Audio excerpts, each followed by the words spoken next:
कैसे हैं आप सब। आज हम उत्तराखंड के 12 ज्योतिर्लिंग में से एक ज्योतिर्लिंग हमारे देव के देव महादेव यानी कि केदारनाथ धाम यात्रा की हम बात करने जा रहे हैं।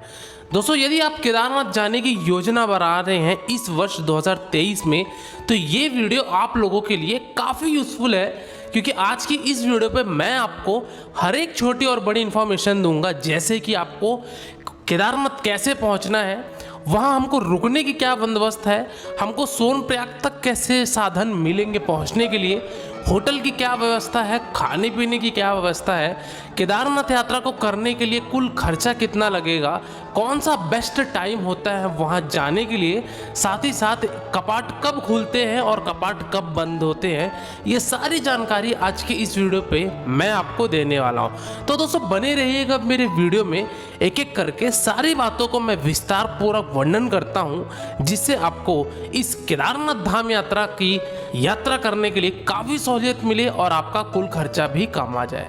तो चलिए दोस्तों, बिना विलंब के हम वीडियो को आरंभ करते हैं। होगा वो शुरुआत में या फिर आखिर में। शुरुआत का मतलब है कि ये यात्रा इस वर्ष 25 अप्रैल से प्रारंभ हो रही है, तो आप अप्रैल मई में जा सकते हैं, ये बेस्ट सीजन रहेगा। लेकिन इस समय यहाँ पे भीड़ काफ़ी ज़्यादा रहेगी, तो क्राउड ज़्यादा होने की वजह से चीज़ें भी काफ़ी महंगी रहेंगी और आपको यात्रा करने में भी समस्या हो सकती है।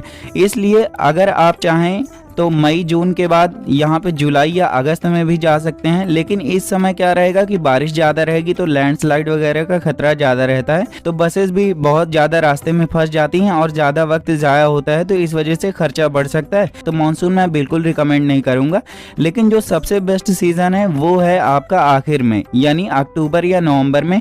उस समय ठंड थोड़ा सा रहती है, लेकिन उस समय क्या होगा कि भीड़ भी बिल्कुल कम रहेगी और आपको चीज़ें भी आसानी से अवेलेबल हो जाएंगी और दर्शन भी आपका बड़े आराम से हो जाएगा, कम से कम खर्चे में। तो यहाँ केदारनाथ धाम पहुँचने का सबसे बढ़िया समय है अक्टूबर नवंबर का। तो चलिए अब बात कर लेते हैं समय के बाद कि आपको यहाँ पर कौन कौन से डॉक्यूमेंट की ज़रूरत पड़ने वाली है। तो केदारनाथ धाम पहुँचने के लिए आपको सबसे पहले यात्रा पास बनवाने की ज़रूरत पड़ेगी, और यात्रा पास आप ऑनलाइन अप्लाई कर सकते हैं या फिर आप ऑफलाइन भी ऋषिकेश में, हरिद्वार में या फिर रुद्रप्रयाग में अप्लाई कर सकते हैं, वहाँ पे बन जाएगा। लेकिन ऑनलाइन अगर आप इसका प्रोसेस कर लें तो बेहतर रहेगा, क्योंकि वहाँ पे भीड़ ज़्यादा रहेगी। तो इस हमारा रहेगा फाटा या फिर सोनप्रयाग। तो दोस्तों, हम बात करते हैं कि हरिद्वार से सोनप्रयाग की ये जो बाई रोड डिस्टेंस रहेगी, ये कितनी रहेगी। तो दोस्तों, ये आपका लगभग 220 किलोमीटर पड़ता है सोनप्रयाग, और फाटा की बात की जाए तो लगभग 200 किलोमीटर पड़ता है फाटा पहले पड़ेगा, और उसके 16 से 17 किलोमीटर के बाद आपका पड़ता है सोनप्रयाग। लेकिन होटल्स कभी कभार अवेलेबल नहीं हो पाती, तो इसलिए सोनप्रयाग के बजाय हम फाटा में भी स्टे ले लेते हैं। और अगर सीजन टाइम में जा रहे हैं आप, यानी कि मई और जून के महीने में जा रहे हैं, तो फाटा में भी होटल ऑप्शन नहीं मिलता, तो फिर हम गुप्तकाशी में अपना स्टे। फाटा पहुंचने के लिए आपके पास टोटल 2 मेजर ऑप्शन आते हैं।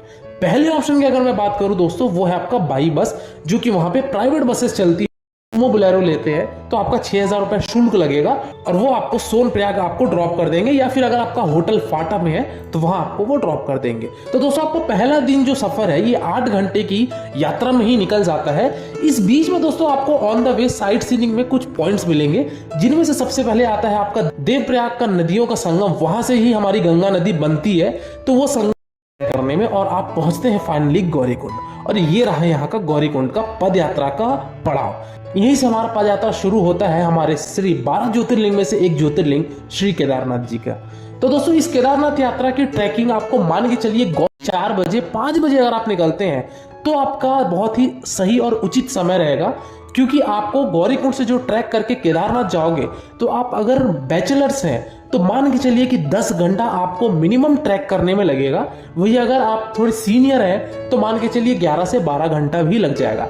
तो दोस्तों, मेरे कहने का तात्पर्य ये है कि यदि आप 7 बजे ट्रैक करना शुरू करते हैं अर्ली मॉर्निंग गौरीकुंड से, तो आप मान के चलिए कि शाम को 5 बजे 6 बजे तक आप केदारनाथ पहुंच जाएंगे। तो दोस्तों, ये था तो पहला पड़ाव कि जो हम 11 नंबर से अपनी यात्रा करेंगे। दूसरा का होता है, भले आप पैदल वापस आ जाइए, लेकिन आपका पैसा पूरा ही लगेगा। तो दोस्तों, ये रहा डे नंबर 2 का बात। तो हम डे नंबर 2 में पहुंचते हैं लगभग शाम के 6 से 7 बजे के बीच में हमारे केदारनाथ प्रांगण में। अब यहाँ पे आपको होटल्स की बात की जाए तो अगर आप स्टे लेंगे, क्योंकि आप ऑलरेडी इतना 10 से 11 घंटे का ट्रैक करके मस्त होगी। दोस्तों, खाने के लिए वहाँ पे अन्नपूर्णा प्रसादालय यानी कि अन्नपूर्णा तो दोस्तों ये बातें थी कि डे नंबर 2 में हम फाइनली रात में पहुंचते हैं केदारनाथ और उस रात हम वहां विश्राम करते हैं। अर्ली मॉर्निंग यानी कि डे नंबर 3 में दोस्तों आपको सबसे पहले 4 बजे उठिए और स्नान करके आप लग जाइए महादेव के दर्शन करने के लिए लाइन में।